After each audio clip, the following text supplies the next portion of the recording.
কিরে তুই দোকান থেকে কই যাস? আজান দিছে, নামাজ পড়তে যান। এখন নামাজ পড়তে যাবি? দোকানে এত কাস্টমার থুইয়া তোর নামাজ পড়া লাগবো না। তুই যা, আগে কাস্টমার বিদায় কর, তারপরে নামাজ পড়তে যাইস।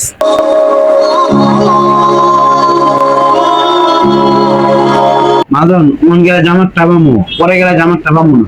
তুই আমার ব্যবসার ক্ষতি কইরা তুই নামাজ পড়তে যাইবি? তাইলে আমার দোক এতগুলা কাস্টমার সামলাইবো কেডা? তোর মতো আমার লোক লাগবো না, কর্মচারী। তুই যা। আপনি যদি আমার নামাজ পড়ার সুযোগই দিবেন না, তাহলে আপনার চাকরি আর করবো না, আমি চলে গেলাম।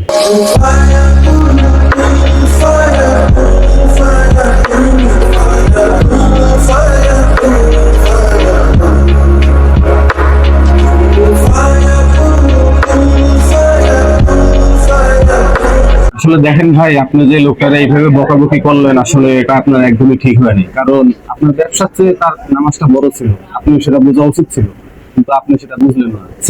এরকম কাজ মানুষের সাথে আর কখন করেন না। ঠিক আছে ভাই, ভালো থাকবেন।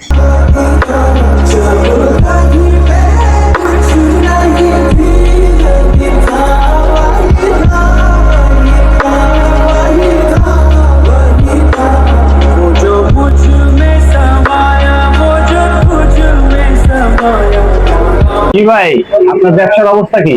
ভাই ব্যবসার অবস্থা ভালো না, অনেক খারাপ।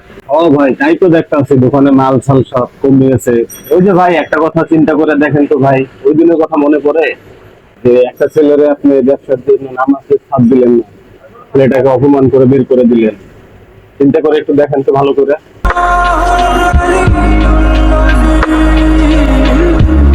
ভাই, আপনি তো একদিন নামাজ পড়ছিলেন, কিন্তু আপনি দেখেন ব্যবসার জন্য ব্যবসাটাকে বড় করে দেখে আপনি ওই দিন ওই লোকটাকে নামাজ পড়তে দিলেন না। এখন একটু চিন্তা করে দেখেন আপনার ব্যবসার কি অবস্থা। হয়তো বা আল্লাহ আপনার উপর থেকে মুখ ঘুরিয়ে নিয়েছে, এই কারণেই আপনার এই অবস্থা। আসলে ভাই আপনি ঠিকই বলছেন, ভুলটা আমারই হয়েছে।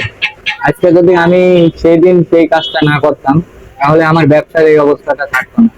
আল্লাহর রহমতে আগে আমার অনেক ভালো চলছিল, কিন্তু এখন আমার ব্যবসার অবস্থা এমন যে আমি নিজেও এখন চলতে পারি না। আল্লাহ আমাকে মাফ করুক।